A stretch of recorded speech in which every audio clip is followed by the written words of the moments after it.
So, good evening, everyone. We are back with our English syllabus, and in today's class, we are going to start with lesson number 1.2. On to the summit, we reach the top. So, I hope that all students are ready with the textbooks.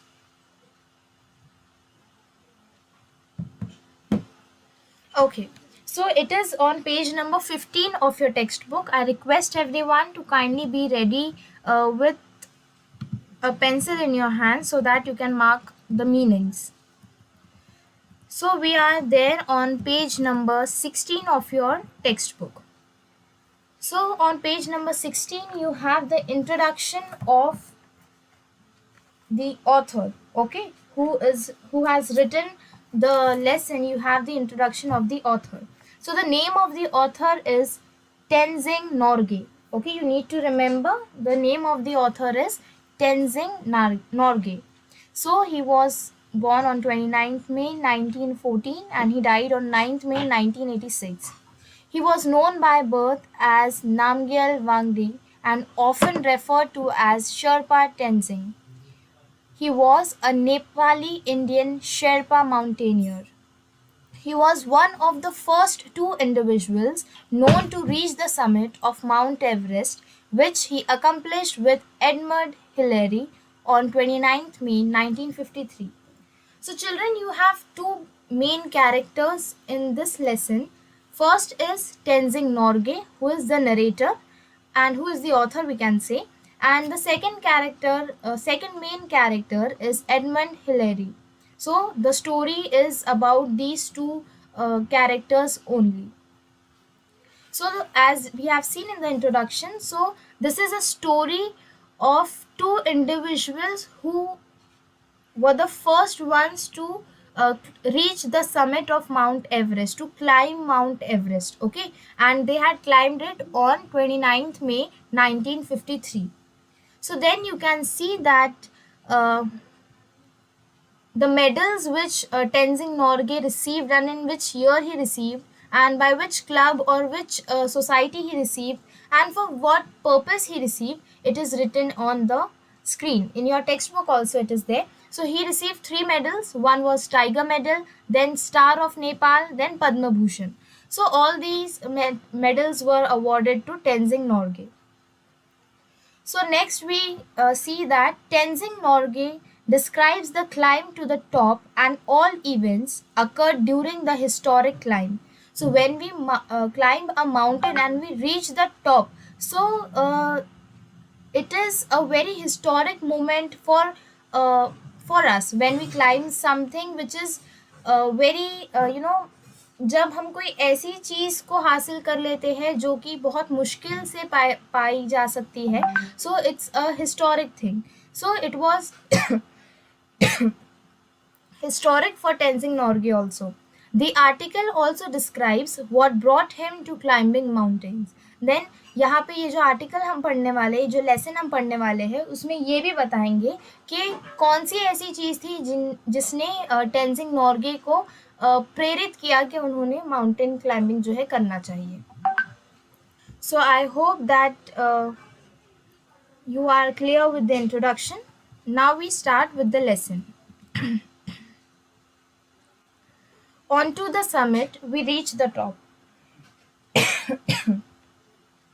So now what do you mean by summit? Summit, you need to just, I'll just highlight it and you are required to write the meaning, okay?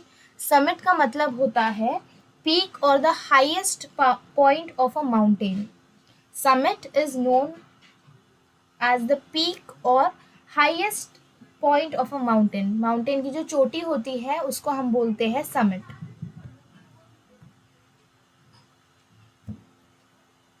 Okay, so on to the summit we reach the top. तो अब उनकी journey बताई गई है कि कैसे उन्होंने mount Everest को जो है क्लाइंब किया एंड उसकी जो चोटी है, उसकी जो पीक है, वहाँ पे वो चढ़े.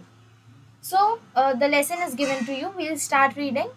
When we left Camp 9 on Friday morning, I was determined to get to the top on this day. That morning, I remember thinking I was to get to the top even if I die. I was not afraid to die that day.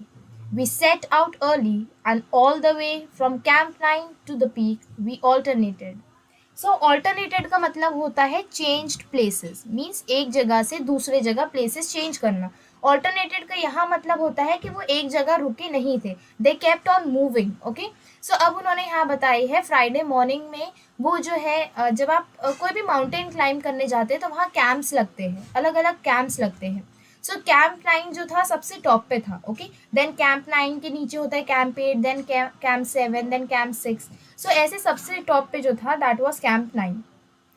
सो टेंजिंग नॉर्गे जो है Hillary के साथ camp 9 में थे, and वो जो है उस मॉर्निंग में बहुत ज़्यादा डिटर्मिन थे सुबह कि आज के दिन वो जो है एवरेस्ट जो है वो चढ़ जाएंगे, वहाँ पे उसकी जो चोटी है वहाँ तक के वो पहुँच जाएंगे.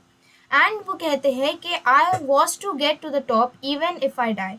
और वो कहते थे अगर मैं मर भी जाऊँ तो भी मुझे वहाँ चढ़ना है. और उन्हें उस दिन जो है अगर कोई भी हादसा उनके साथ हो जाए, उनकी डेथ हो जाए, तो उससे वो अफ्रेड नहीं थे, मीन्स वो डरे हुए नहीं थे. और इसीलिए क्या है होता है कि वो फ्राइडे मॉर्निंग को ही जल्दी निकल जाते हैं कैंप 9 से एवरेस्ट को अकम्प्लिश करने के लिए, एवरेस्ट को चढ़ने के लिए, पूरा कंप्लीट वहाँ पे उसकी पीक तक ही पहुँचने के लिए वो जो है कैंप 9 से सुबह सुबह निकल जाते हैं. And to the peak we alternated. We मतलब यहाँ पे हिलेरी एंड टेंजिंग नॉर्गे, ये दोनों के लिए बोल रहे हैं. सो यहाँ पे जो है वो ऑल्टरनेटेड, ऑल्टरनेटेड का मतलब होता है चेंज्ड प्लेसेस, मतलब वो एक जगह से दूसरे जगह जो है आगे बढ़ रहे थे, मीन्स वो एक जगह खड़े नहीं थे.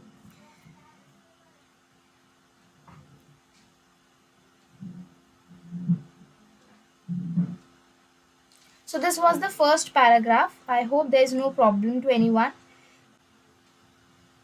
The names to the camp were given based on जो लेवल्स होते हैं. जैसे सबसे नीचे जो होता है that is known as camp 1, then उससे ऊपर हाइट में जो होता है that is known as camp 2. Okay, then जैसे जैसे हाइट इंक्रीज होते जाते हैं वैसे कैंप्स की जो नाम है, कैंप्स की जो लेवल्स है वो भी इंक्रीज होते जाते हैं. सो कैंप 9 जो है ये सबसे ऊपर जो कैंप होता है उसको हम कहते हैं कैंप 9.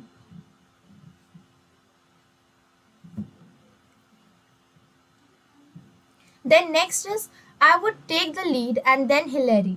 सो वो कहते हैं कभी कभी मैं आगे होता था, कभी कभी हिलेरी आगे होता था. The man who follows when climbing has a difficult job both in climbing up and climbing down. He is the anchor. The man going in the lead cuts the steps and breaks the way.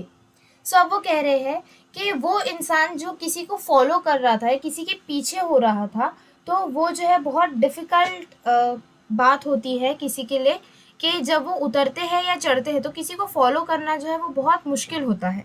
And जिसको हम follow करते हैं उसको हम बोलते हैं anchor. Okay, and जो anchor होता है उसका काम ये होता है कि वो जो भी लोग हैं उन्हें लीड करे और सामने जो आइस होता है उसको जो स्टेप्स है वहाँ पे चढ़ते हैं वो, एंड वो रास्ता साफ करते हैं, मीन्स जो बर्फ़ होती है उनको वो छाट के वहाँ से निकालते हैं. मीनिंग ऑफ एंकर मतलब वो इंसान जिसको हम फॉलो कर रहे हैं, या वो इंसान जो वहाँ पे माउंटेनियरिंग करते टाइम हमें लीड करता है उसको हम बोलते हैं anchor.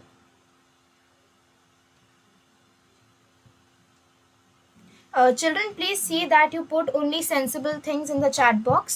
Any kind of indiscipline will not be tolerated as you are going to come to the college. So kindly be under discipline.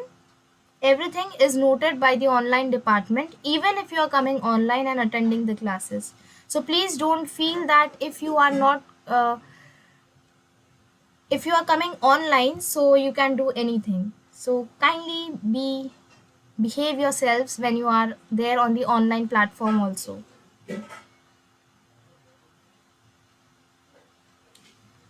So next is in my pocket I had 4 flags. अब वो बता रहे हैं, टेंजिंग नॉर्गे बोल रहे हैं कि मेरे पॉकेट में, मेरे जेब में 4 फ्लैग्स थे. When we were still at Camp 4, Colonel Hunt gave me 3 flags, those of Britain, the United Nations and Nepal. He charged me with the duty of planting them on the top of the world. So we know that Mount Everest is the tallest peak in the world. Okay, so जब वो camp 4 में थे, means जब वो camp 4 में थे तो वहाँ पे कर्नल हंट थे. So what do you mean by colonel? Colonel is a rank of officer in army. Okay, colonel is a rank of officer in the army. So colonel Hunt जो है, Hunt जो है उनका नाम था, सो he was a colonel. सो उन्होंने टेंजिंग नॉर्गे को 3 flags दिए थे, जिसमें से एक ब्रिटेन का था, एक यूनाइटेड नेशंस का था और एक नेपाल का था. एंड उन्होंने टेंजिंग नॉर्गे को ये ड्यूटी दी कि वो जब एवरेस्ट की पीक तक के पहुँचे तो वो अपने फ्लैग के साथ साथ ये फ्लैग्स भी वहाँ पे लगाए.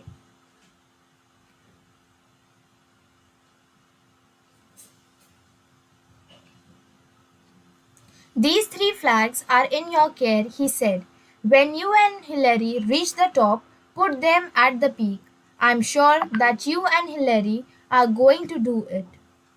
ओके, सो अब कर्नल हंट जो है टेंजिंग नॉर्गे को कहते हैं कि ये जो तीनों फ्लैग्स हैं अब मैं ये आपके हवाले कर रहा हूँ. जब आप और हिलेरी जो है टॉप पे पहुँच जाओ तो आप इसे वहाँ पे जो एवरेस्ट की जो चोटी है, एवरेस्ट की जो पीक है, वहाँ पे आप ये फ्लैग्स जो है लगा देना. एंड कर्नल हंट कहते हैं कि मुझे पूरा यकीन है कि आप और हिलेरी ये जो काम है इसको करने में कामयाब रहेंगे.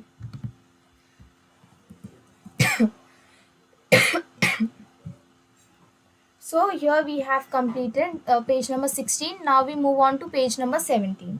It is not a type of autobiography, we can say. Autobiography में हम हमारे पूरे लाइफ के बारे में लिखते हैं. यहाँ पे उन्होंने सिर्फ एक आर्टिकल बताया है, एक आर्टिकल लिखा है उन्होंने अपने एक्सपेडिशन के बारे में.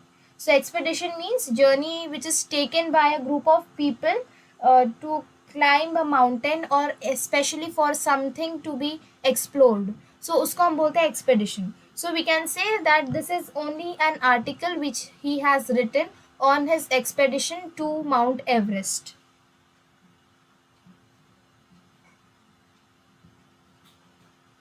So fourth flag, as you are asking, so fourth flag was the Indian flag, as we have seen that he was a Nepali Indian, so that's why he had Indian flag with him. So I told Colonel Hunt that I was carrying the Indian flag with me and I would like to be on the top with the other flags. I had to ask Colonel Hunt's permission in his capacity as leader of the expedition. So just now I told you the meaning of expedition. Expedition का मतलब होता है, you can just note it there only, journey undertaken by a group of people with a particular purpose which is especially for exploration. किसी चीज़ को explore करने के लिए जो सफ़र हम करते हैं that is known as expedition.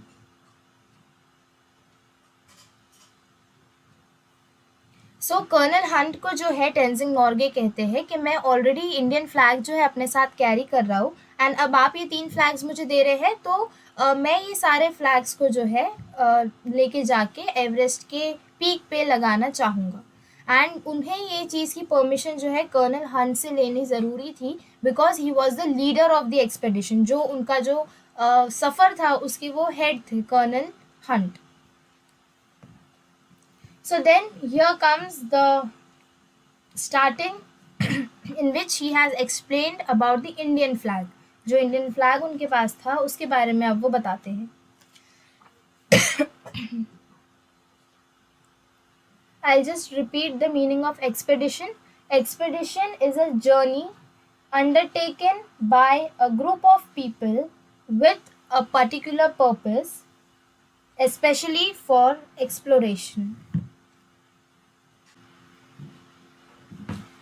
So now comes the story of the Indian flag. So Colonel Hunt said, by all means I am glad to know that you brought an Indian flag. So Colonel Hunt जो है वो कहते हैं कि ये सारी बातों के बावजूद मैं ये कहना चाहता हूँ कि मैं बहुत खुश हूँ कि आपने अपने साथ जो है इंडियन फ्लैग लेके आए हैं. After 1 hour of steady going, we cut across from the south face and started up the west side where we had to pass up a steep line of rocks. So steep means बहुत ही जो गहरी जो lines होती हैं, okay, सो उसको हम बोलते हैं स्टीप. सो वो कहते हैं कि 1 घंटे बाद जो है स्टेडी गोइंग मीन्स वो आहिस्ता आहिस्ता धीरे धीरे जो चल रहे थे, सो चलते चलते 1 घंटे बाद जो होते हैं, अब उन्होंने साउथ फेस क्रॉस कर लिया था, जो माउंटेन का जो साउथ फेस था वो उन्होंने क्रॉस कर लिया था। अब उन्हें जो है वेस्ट साइड जाना था। सो वेस्ट साइड जाने के लिए उन्हें एक बहुत ही स्टीप लाइन ऑफ रॉक्स, मतलब पत्थरों की एक स्टीप सी एक रेंज थी, उसको उन्हें क्रॉस करना था। Okay,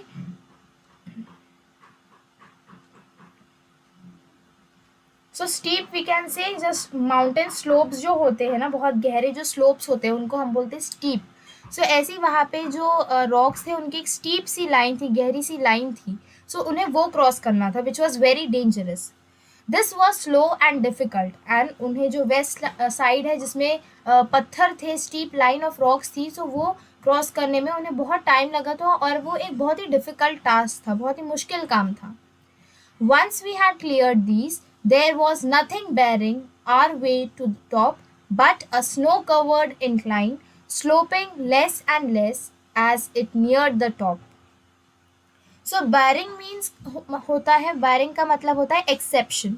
Okay, you can just note barring का मतलब होता है exception. सो वो कह रहे हैं कि एक बार अगर हम ये रॉक्स जो है इनको पार कर ले, तो ऐसी कोई भी चीज़ नहीं रहेंगी जो हमें एवरेस्ट के पीक तक के पहुंचने में रोक सके। लेकिन एक बेरिंग, एक एक्सेप्शन ये है कि वो स्नो कवर्ड इंक्लाइन मीन्स जो कि वहाँ पे एक स्लांटिंग अप और डाउन ऐसे करा हुआ एक स्नो कवर्ड जो है माउंटेन का हिस्सा था। सो जैसे जैसे वो ऊपर पहुंच रहे थे, टॉप की तरफ पहुंच रहे थे, तो वो जो इंक्लाइन करा हुआ था माउंटेन का पार्ट, वो बहुत ज़्यादा स्लोपिंग था, means it was just slanting up और डाउन। सो वो बहुत ही ज़्यादा मुश्किल था उनके जर्नी में। सो अब आगे वो कह रहे हैं, दीज लास्ट 60 और 70 feet up the top were not very dangerous. अब कह रही है जो लास्ट 60-70 फीट वो ऊपर चढ़े हैं, तो ये इतने डेंजरस नहीं थे। But we kept up the same steady pace. So pace का मतलब होता है स्पीड। ओके, पेस का मतलब होता है speed.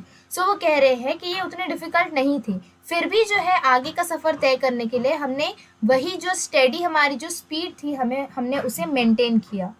And we reach the small flattened summit almost together. अब वो कहते हैं एंड वी रीच, मतलब वो दोनों हिलेरी एंड टेंजिंग नॉर्गे, ये दोनों साथ में जो है वो छोटे सा जो फ्लैटेंड समिट है, मतलब हाईएस्ट पॉइंट ऑफ अ हिल और माउंटेन। सो वो एवरेस्ट का जो हाईएस्ट पॉइंट था वहाँ पे वो दोनों ऑलमोस्ट एक साथ पहुँचते हैं। During the last 50 feet from the peak, Hilary and I were moving about 20 feet apart. अब वो कह रहे हैं कि जो लास्ट 50 फीट थी हमारे पीक तक के पहुंचने के लिए, सो हिलेरी एंड टेंजिंग नॉर्गे जो है वो ऑलमोस्ट एक दूसरे से 20 फीट की दूरी मेंटेन करके चल रहे थे। We were tied together with a rope. वो दोनों जो है एक दूसरे से एक रस्सी के मदद से बंधे हुए थे। Most of the time the rope was loose, but when we went over dangerous ground, we drew it taut.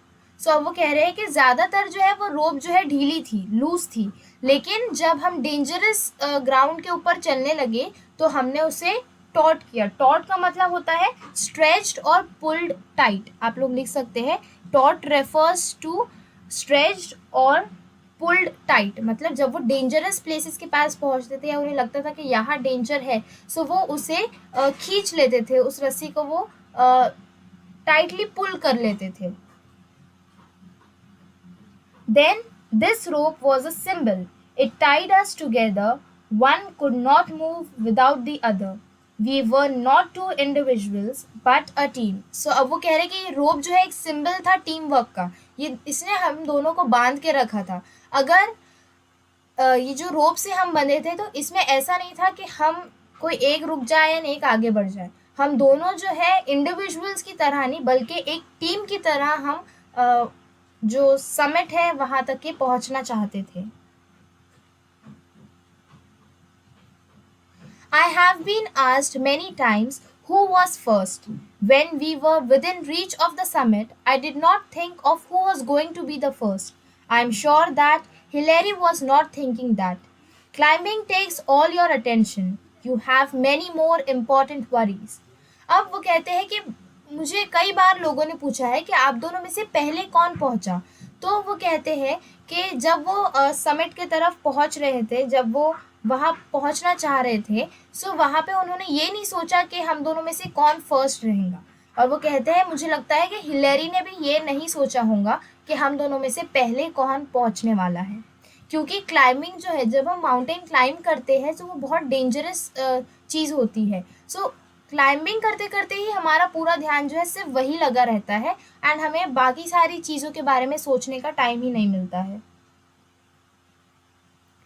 Then वो कह रहे हैं what does it matter whether I reach the top first और Hillary. Our main thought was that both of us reach the top, we had to, one couldn't do it alone. So वो कहते हैं कि क्या फ़र्क पड़ता है कि अगर मैं पहले पहुंचा या हिलेरी पहले पहुंचा। हमारा मेन जो फोकस था वो ये था कि हम दोनों ने जो एवरेस्ट का जो समिट है वहाँ पे पहुंचना है, एंड हमें वो पहुंचना था, क्योंकि हम दोनों में से कोई भी अकेला वो काम नहीं कर सकता था। We were not there like individuals but we were there like a team, and हम दोनों को ही वहाँ साथ में पहुंचना था।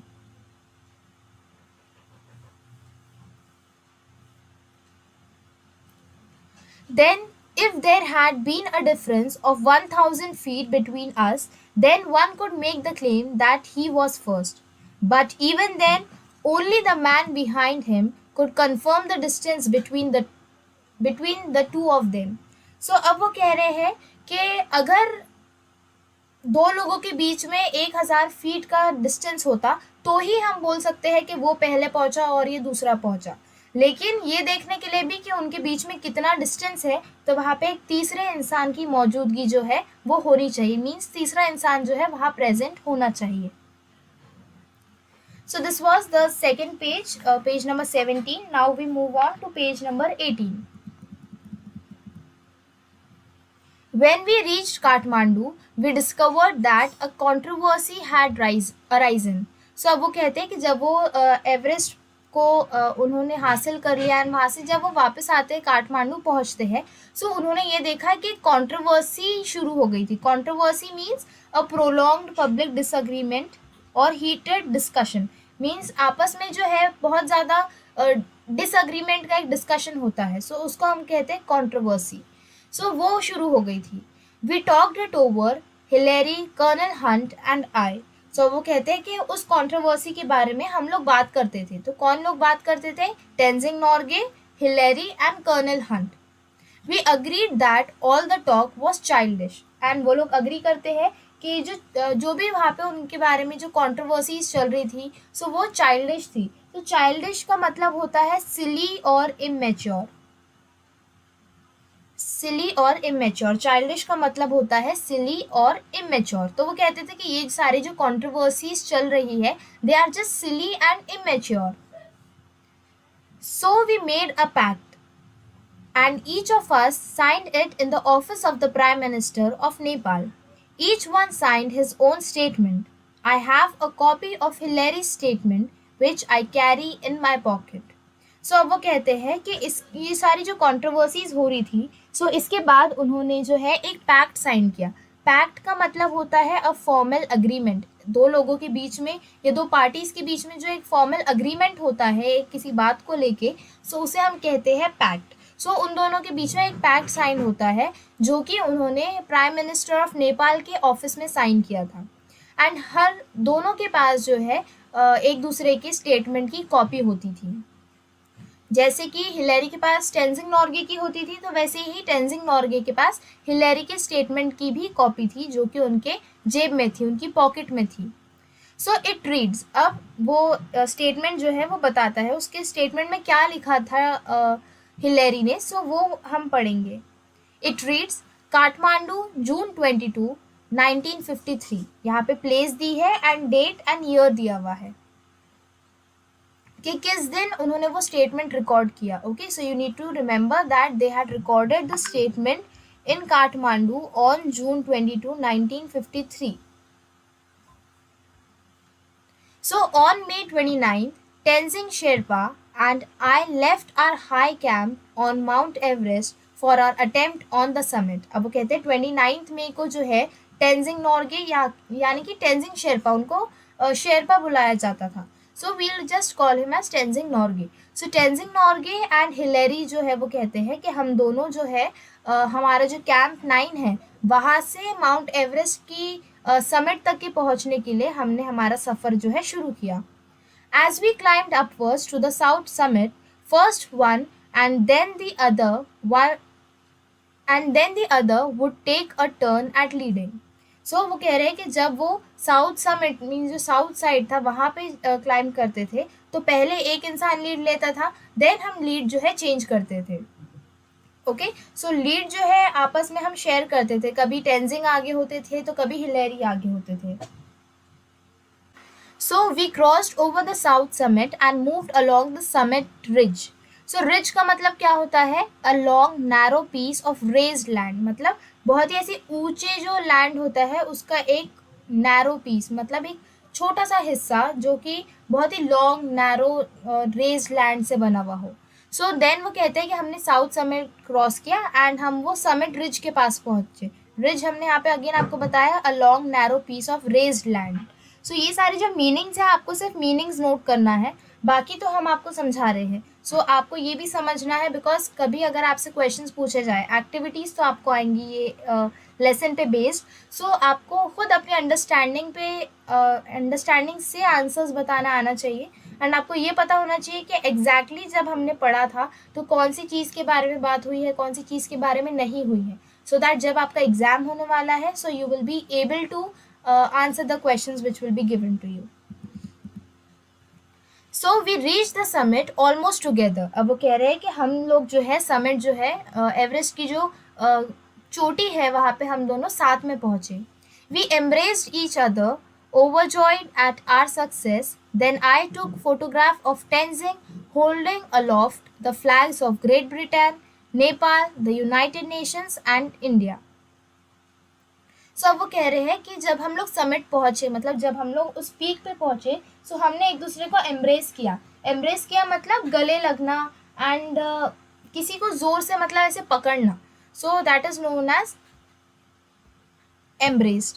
सो गले लगना वी कैन से. तो वो जब वो वहाँ पहुँच जाते हैं तो वो आपस इतनी खुशी होती है उनको एंड वो खुशी से जो है एक दूसरे के गले लग जाते हैं एंड वो बहुत ज़्यादा खुश होते हैं अपनी सक्सेस पे कि जो उन्होंने अचीव किया है that was a very big thing to achieve. Okay, then वो कहते हैं कि उन्होंने टेंजिंग की फ़ोटोग्राफ ली जब उन्होंने जो चारों फ्लैग्स है ग्रेट ब्रिटेन का, नेपाल का, यूनाइटेड नेशंस का और इंडिया का, सो ये चारों फ्लैग्स टेंजिंग नॉर्गे ने देन वहाँ पे लगाए एंड उन्होंने टेंजिंग नॉर्गे की फ़ोटो ली.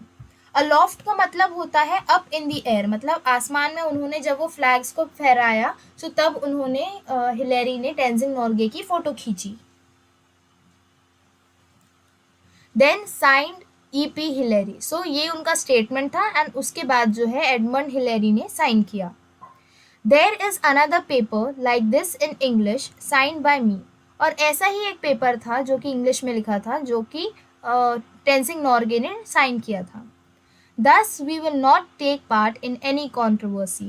एंड उसके बाद वो कहते हैं कि फिर हम किसी भी कंट्रोवर्सी में कोई भी हिस्सा नहीं लेने वाले हैं. As the statement says, Hillary and I embraced when we reached the top. अब वो कहते हैं कि जैसे स्टेटमेंट में लिखा है हिलेरी और मैंने एक दूसरे को बहुत ज़ोर से गले लगाया जब हम टॉप पे पहुँचे. So we did as well as our bulky equipment would let us. बल्कि इक्विपमेंट मीन्स जब आप कोई भी माउंटेन क्लाइंब करते हैं सो आप देखते हैं वहाँ पे एयर प्रेशर जो होता है वो बहुत ज़्यादा होता है. सो आप जो है नॉर्मली मतलब बिना किसी किट के, बिना किसी तैयारी के, बिना किसी इक्विपमेंट्स के ऐसी माउंटेन नहीं चढ़ सकते हैं. सो वहाँ पे माउंट एवरेस्ट को हासिल करने के लिए बहुत ज़्यादा इक्विपमेंट्स जो है वो लगाने होते थे. ऑक्सीजन मास्क होता है, देन आपके सेफ्टी गार्ड्स होते हैं एंड आपका खुद का किट होता है एक. सो ये सारी चीज़ें जो है आपको लेके जाने होती है जब आप कोई भी माउंटेन को चल रहे हैं. सो वो कह रहे हैं कि हमने एक दूसरे को ऐसे गले लगाया, हम उतना गले लगा सके जितना हमें हमारे बल्कि जो इक्विपमेंट्स है, मतलब इतने ज़्यादा जो हमने इक्विपमेंट्स पहने थे, सो जितना इक्विपमेंट्स ने हमें परमिशन दिया सो हमने वैसा ही किया according to our situation. I remember saying to him, "We have done it," but we couldn't hear. We had our oxygen mask on. So as I told, वहाँ पे ऑक्सीजन आपको जो है अलग से कैरी करना होता है. वो कह रहे हैं कि मैंने बस इतना याद रखा कि हमने कहा कि हम लोगों ने ये कर लिया, लेकिन हम कुछ सुन नहीं पा रहे थे क्योंकि हमने जो है ऑक्सीजन मास्क जो है वो पहना था. अलोफ्ट का मतलब हमने आपको बताया है. Aloft means up in the air.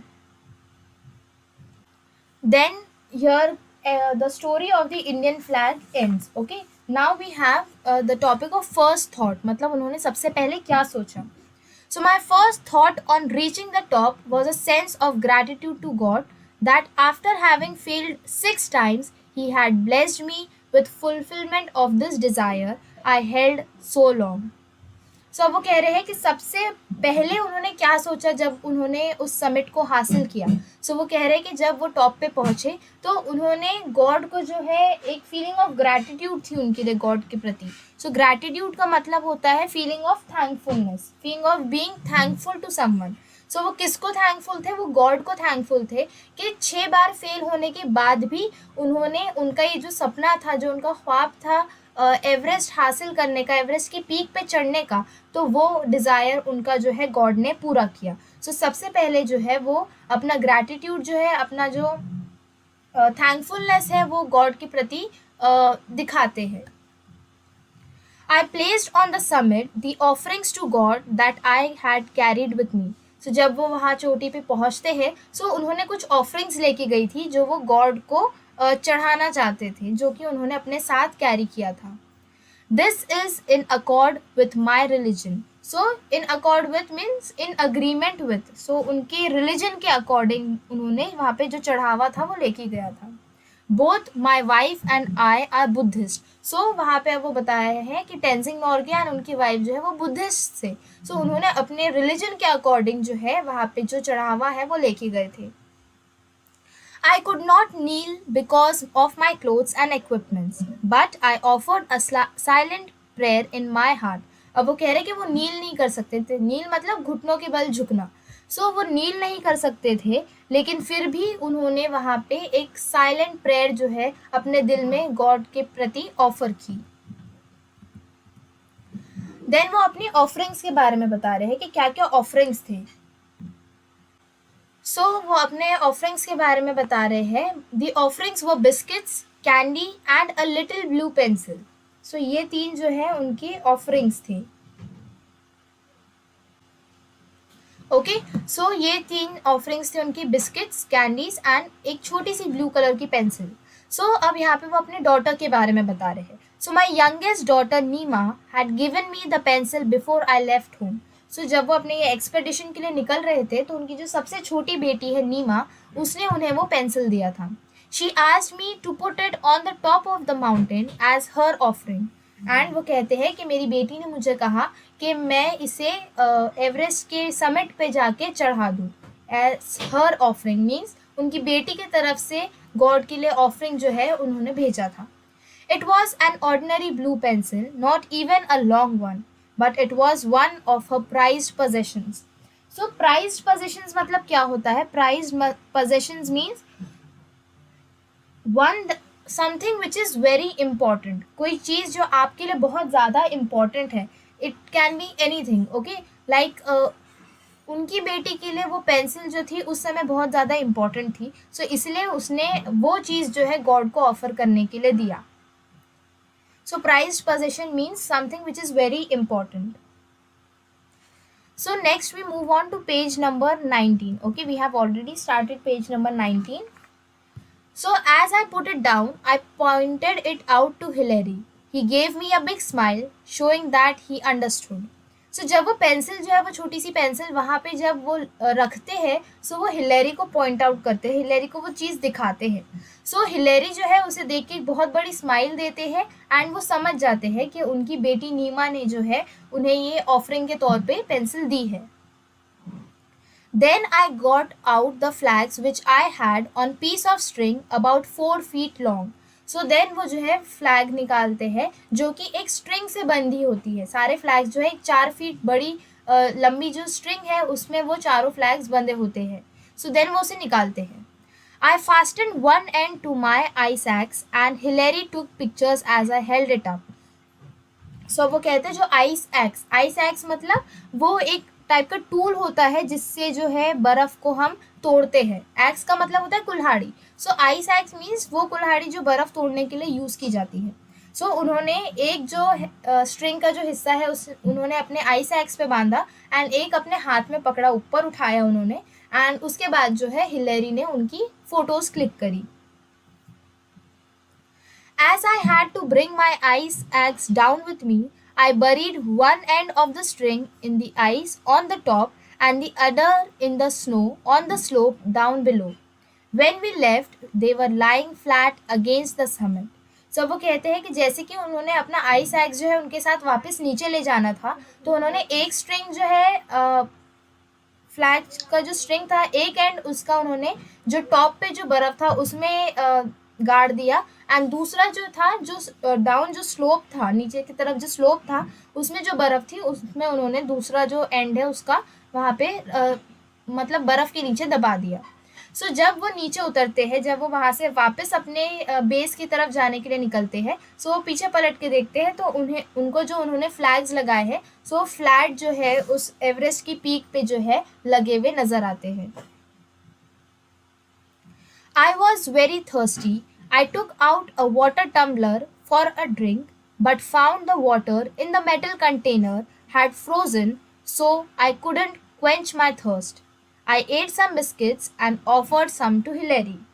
So ये सब होने के बाद जो है जो ऑथर है वो बहुत प्यासे हो जाते हैं, बहुत थर्स्टी हो जाते हैं. सो वो अपना वाटर टम्बलर निकालते हैं. Tumbler means bottle, okay, container जिसमें वो पानी लेके जाते हैं. सो वो पानी की अपनी बॉटल निकालते हैं और देखते हैं कि वो उसमें जो पानी था वो पूरी तरीके से जम चुका था. सो उसकी वजह से वो पानी नहीं पी पाए. I couldn't quench my thirst मतलब वो अपने प्यास को बुझा नहीं पाए. क्वेंच का मतलब आप देख सकते हैं, आपको टेक्स्ट बुक में दिया है, सेटिस्फाई वंस थर्स्ट. सो वो अपने प्यास को जो है बुझा नहीं पाए. और इसके बाद जो है वो कुछ बिस्किट्स थे उनके पास, तो वो खुद भी बिस्किट्स खाते हैं एंड हिलेरी को भी कुछ ऑफर करते हैं. So I was wearing a red scarf which my great friend Lambert, leader of the 1952 Swiss expedition, had given me last year. So आप देख सकते हैं कि हमने इसके पहले देखा है कि जो टेंजिंग नॉर्गे है उन्होंने 6 बार अटेम्प्ट किया था वहाँ पे पहुँचने के लिए एवरेस्ट की समिट पे, लेकिन वो फेल हो जाते हैं. सो अब वो कह रहे हैं कि उन्होंने एक रेड स्कार्फ पहना था जो कि उनके बहुत अच्छे फ्रेंड लैम्बर्ट ने उन्हें दिया था. सो लैम्बर्ट कौन थे? जब वो 1952 में स्विस एक्सपेडिशन पे निकले थे, सो वहाँ के वो लीडर थे. So he was a very good friend of Tenzing Norgay. तो उन्होंने उन्हें वो रेड स्कार्फ दिया था जो कि आज वो उस दिन वो पहन के गए थे एवरेस्ट पे. It was just a year ago, on May 28th, when we were standing at 28,215 feet, that he gave me the scarf. अब वो कह रहे हैं कि जस्ट एक साल पहले 28 मई को जब हम 28,215 फीट की ऊंचाई पे थे, तब लैम्बर्ट ने मुझे वो स्कार्फ दिया था. I wore it all the way up the mountain from Darjeeling. सो उन्होंने वो स्कार्फ को जब वो दार्जिलिंग से निकले तो अपने पूरे सफ़र में एवरेस्ट पहुंचने तक के उन्होंने वो स्कार्फ पहना था. As I stood at the top, I remembered him and felt that he was with me. I felt absolutely fit at the summit. My mind was absolutely clear. I didn't feel tired. I felt exhilarated. It was a very clear sensation. So वो कहते हैं कि मैं जब वहाँ पे mountain के top पे खड़ा था तो उस स्कार्फ की वजह से मैंने उन्हें याद किया और मुझे ऐसा लगा कि वो मेरे साथ उस समय वहाँ मौजूद थे. मुझे जो है, अब वो कहते हैं कि मैं अपने आप को बहुत फिट फील कर रहा था कि मैं समिट पे पहुँच गया हूँ. मेरा जो दिमाग है वो बहुत ही क्लियर था, मीन्स मुझे किसी भी टाइप का कोई भी कन्फ्यूजन नहीं था एंड मुझे जो है किसी भी टाइप की थकान नहीं लग रही थी. I felt accelerated. Accelerated means very excited और वेरी हैप्पी. वो बहुत खुश थे, बहुत एक्साइटेड थे. So that is the meaning of accelerated. So it was a clear sensation. Sensation का मतलब होता है reaction, okay, feeling. So it was a very clear sensation और वेरी क्लियर रिएक्शन, कि जब हम किसी चीज़ को जो बाकी लोग नहीं कर पाते हैं, अगर हम वो चीज़ कर लेते हैं, सो हमारी जो फीलिंग होती है, हमारी जो खुशी होती है, हमारा जो एक्साइटमेंट होता है, वो बहुत ज़्यादा होता है। एंड उस मौके पे उस तरीके का एक्साइटमेंट होना या उस तरीके की खुशी होना, ये एक क्लियर सेंसेशन है, एक क्लियर रिएक्शन है उस पर्टिकुलर सिचुएशन पे based. Then, below, all the hills and mountains looked like gods and goddesses to me. The plains below looked like so many broken pieces of the map. So वो कह रहे हैं कि जब हम नीचे से देखते हैं, सो सारे जो हिल्स एंड माउंटेन्स जो है, ये हमें गॉड की तरह दिखते हैं, गॉड्स एंड गॉडेसेस की तरह दिखते हैं। लेकिन जब हम ऊपर से खड़े रह के नीचे देखते हैं, सो वो जो दिखते हैं हमें, जो एरिया दिखता है हमें, सो ऐसा लगता है कि there are many broken pieces of a map. So map के कई टुकड़े हैं ऐसे हमें ऊपर से देखने को मिलता है, लेकिन जब हम नीचे से देखते हैं तो हमको वो पहाड़ जो है बिल्कुल गॉड्स और गॉडेसेस की तरह दिखते हैं। लेकिन जब हम ऊपर से देखते हैं तो वो बिल्कुल ऐसे लगते हैं कि एक मैप के वो टूटे हुए टुकड़े हैं, ब्रोकन पीसेस हैं। देन वो कहते हैं 2 or 3 people could stand there on the roof of the world if you cut ice। अब वो कहते हैं कि अगर हम पूरी दुनिया में जो भी बर्फ़ है, अगर हम उसे हटा दें, सो सिर्फ 2 से 3 लोग जो है वहाँ पे खड़े हो सकते हैं, दुनिया में रह सकते हैं, अगर हम दुनिया से पूरा बर्फ़ जो है उसे हटा दें। 20 or 30 feet below the top there was enough flat square for 2 people to sleep। अब वो कहते हैं टॉप से जब हम नीचे उतरते हैं, 20 से 30 फीट नीचे आते हैं, सो वहाँ पे एक फ्लैट स्क्वायर था जहाँ पे 2 लोग आसानी से सो सकते थे। You could pitch 1 tent there, and आप जो है वहाँ पे एक टेंट जो है पिच कर सकते थे। पिच का मतलब यहाँ पे होता है सेटअप, मीन्स लगाना। सो अगर आपको वहाँ पे आराम करना है तो आप वहाँ पे एक टेंट जो है सेटअप कर सकते थे। The summit is flat on one side and steep on the other. जो समिट है, जो एवरेस्ट की जो पीक है, सो वो एक साइड से फ्लैट है एंड दूसरे साइड से स्टीप है, मीन्स बहुत ही गहरी है। There is snow on the northern side, rocks on the south and east and snowy rock on the west। तो अब वो कह रहे हैं नॉर्दर्न साइड पे स्नो है, साउथ और ईस्ट साइड में रॉक्स है, एंड वेस्ट में जो है स्नोई रॉक्स है, मतलब स्नो से कवर पूरे पत्थर है वहाँ पे। सो उन्होंने ये बताया कि ईस्ट में क्या है, वेस्ट में क्या है, नॉर्थ में क्या है एंड साउथ में क्या है। So this can be asked as a question to you, okay? So you just need to highlight it and keep in your textbook. We stayed on the top a little more than 15 minutes। सो वो कहते हैं कि हम 15 minute से थोड़ा ज़्यादा जो है वहाँ पे एवरेस्ट के समिट पे हम लोग रुके। We were lucky that there was no gale or it would have swept us off। सो वो कह रहे हैं कि हमने गॉड को थैंक किया कि वहाँ पे गेल नहीं थे। गेल मतलब बहुत तेज़ जो हवाएं चलती है, जब हम एक हाइट पे जाते हैं तो वहाँ पे हवा जो है बहुत तेज़ चलती है।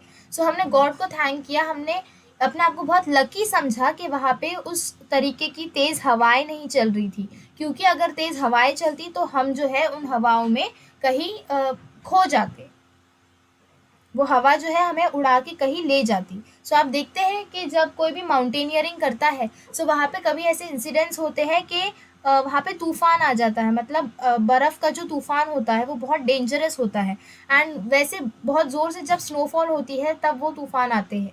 सो वो कोई भी इंसान अगर वहाँ पे है, सो इतनी ज़्यादा बर्फ़ कलेक्ट हो जाती है कि वो इंसान भी उस बर्फ़ के नीचे दब सकता है। सो उसने हिलेरी एंड टेंजिंग नॉर्गे ने वहाँ पे अपने आप को बहुत लकी समझा कि उस तरीके की तेज़ हवाएं जो है वहाँ नहीं चल रही थी। My next thought was how to get down safely. अब वहाँ पे उनका दूसरा जो थॉट था, नेक्स्ट जो उनका थॉट था वो ये था कि अब हम नीचे जो है कैसे सेफली पहुँचेंगे। So here we come on to the last page, that is page number 20 of your lesson. Okay. So on the descent from the summit, I was walking behind Hillary. So अब वो कहते हैं on to the descent. So descent का मतलब होता है act of moving downwards, नीचे की तरफ आना।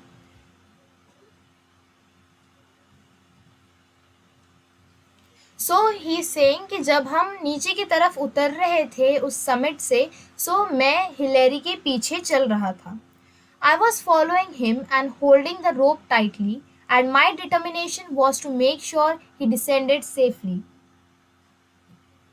ओके, सो अब वो कहते हैं कि मैं जो है हिलेरी को फॉलो कर रहा था एंड जो रोप से हम बंधे थे उसे मैं टाइटली पकड़ के रखा था and my determination was to make sure he descended safely.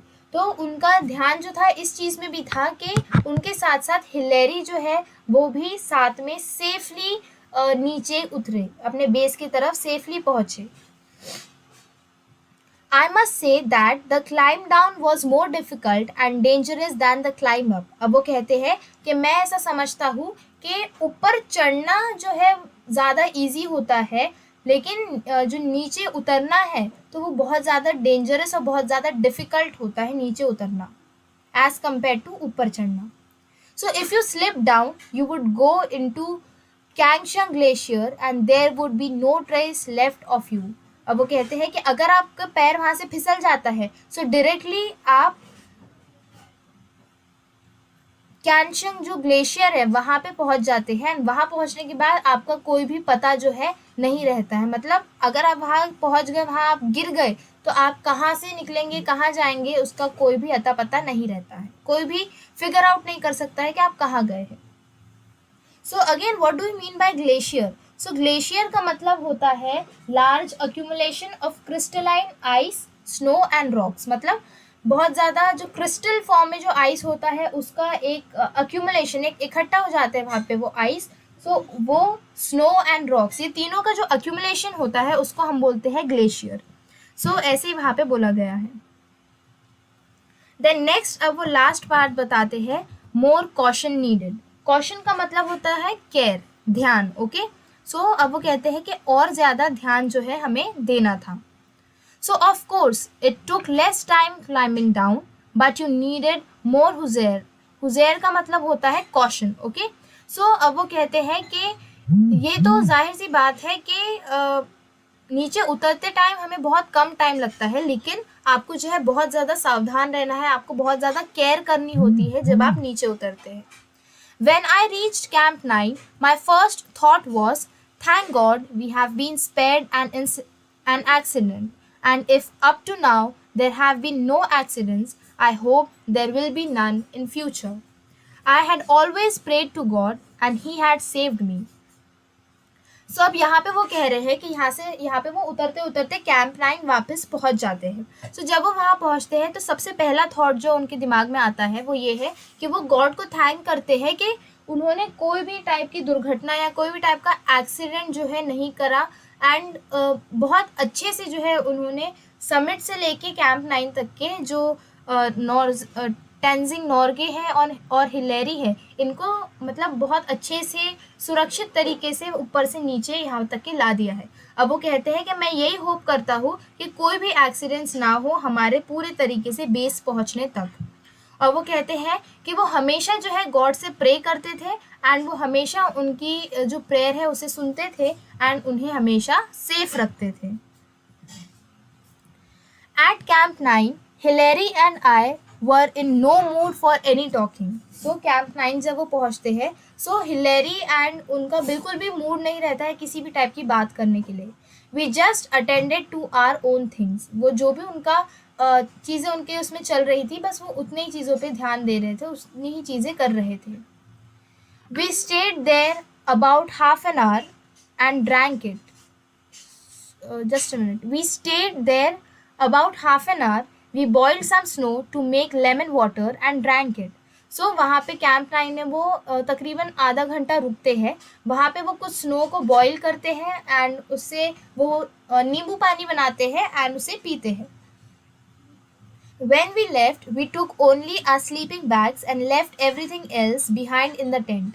अब जब वो कैंप 9 से निकलते हैं कैंप 8 की तरफ तो वो सब चीज़ वही छोड़ देते हैं, सिर्फ वो अपने साथ अपने स्लीपिंग बैग्स लेके जाते हैं. From Camp 9 to Camp 8, where we spent the night, was an easier job.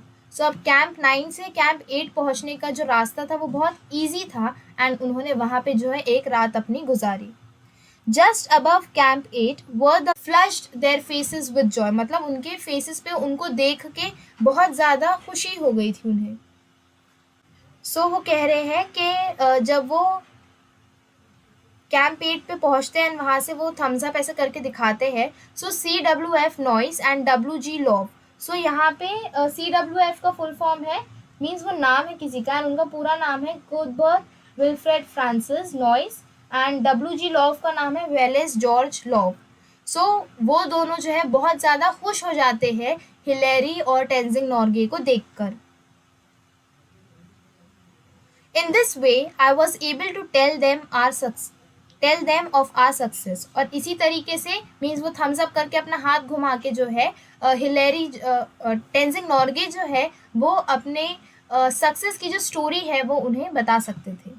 As we got nearer to Camp 8, Love came to meet us and came up about 300 feet with tea and coffee. So वो कह रहे हैं जैसे जैसे हम camp 8 के पास पहुंच रहे थे तो लॉव जो है उन्हें मिलने के लिए 300 फीट की ऊंचाई पे आए चाय और कॉफ़ी लेके उनके लिए. Then another 50 feet down we met Noyce who brought us more tea. So जब वो और 50 फीट्स नीचे उतरते हैं तो वो जो है नॉइस से मिलते हैं जो कि उनके लिए और चाय लेके आते हैं. This T smelled kerosene. Means ये जो चाय वो जो लाते हैं नॉइस, सो उसमें एक केरोसिन की स्मेल आती है. सो क्यों आती है अब उन्होंने हमें वो बताया है. Apparently, it had been made in a hurry and somehow some kerosene got into the welcome cup. So वो उन्हें वेलकम टी की तरह वो चाय प्रेजेंट करते हैं. सो बहुत जल्दी जल्दी में हड़बड़ी में वो चाय बनाते हैं जिसके वजह से थोड़ा सा जो कैरोसिन है ऐसा लगता है कि उनके कप में गिर गया था, एंड वही चाय उन्होंने टेंजिंग नॉर्गे को दे दी थी. But I thought since the gentleman had taken so much trouble to bring it, I was going to enjoy it whatever the smell. So अब वो ये सोचते हैं, टेंजिंग नॉर्गे ये सोचते हैं कि मैंने सोचा कि ये इंसान ने इतने एफर्ट्स लिए, इतने कोशिश की मेरे लिए चाय लाने के लिए, सो मैं उनकी कोशिश को जो है उनकी जो एफर्ट्स हैं उनको वेस्ट नहीं करूँगा, बल्कि मैं ये जो चाय उन्होंने लाया है इसे इन्जॉय करूँगा. जो भी स्मेल आ रही है उसे इग्नोर करके मैं इस चाय को इन्जॉय करूँगा. So this here we have completed the lesson 1.2 onto the summit we reached the top. So it is written by Tenzing Norgay, and this part of the article was from the Archives of Times of India. In times of India ने जो archive करके collection रखा था अपने पास, उसमें से ये जो आर्टिकल है दिया गया है.